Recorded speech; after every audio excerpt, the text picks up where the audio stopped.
Giga ભમ્મરના નિવેદન પર ચારણ ગઢવી સમાજમાં રોષ ભભૂક્યો. હકાભા, રાજભા, હરેશદાન અને માયાભાઈએ કર્યો વિરોધ.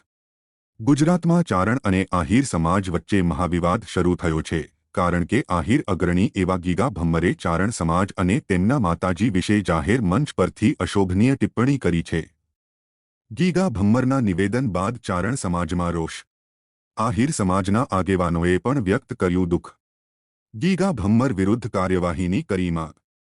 સમાજના મોભીઓએ સમાજને એક કરવાનું કામ કરવું જોઈએ. સમાજને વિખેરવાનું અને વિવાદો ઊભા કરવાનું નહીં. પરંતુ હાલ ગુજરાતમાં ચારણ અને આહિર સમાજ વચ્ચે મહાવિવાદ શરૂ થયો છે.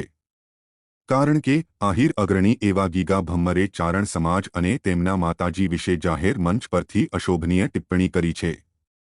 આહિર જ્ઞાતિના સમૂહ લગ્નમાં ગીગા ભમ્મર નામના વ્યક્તિ આગેવાને ચારણોની બહેન દીકરીઓ વિરુદ્ધ અયોગ્ય ટિપ્પણી કરી હતી, જેના કારણે હાલ તો બંને સમાજો વચ્ચે વૈમનસ્ય ફેલાયું હતું, જેને લઈ ભારે રોષ ભભૂક્યો છે. હકાભા ગઢવી તેમજ રાજભા ગઢવી, હરેશદાન તેમજ માયાભાઈ આહિરે વિરોધ કર્યો.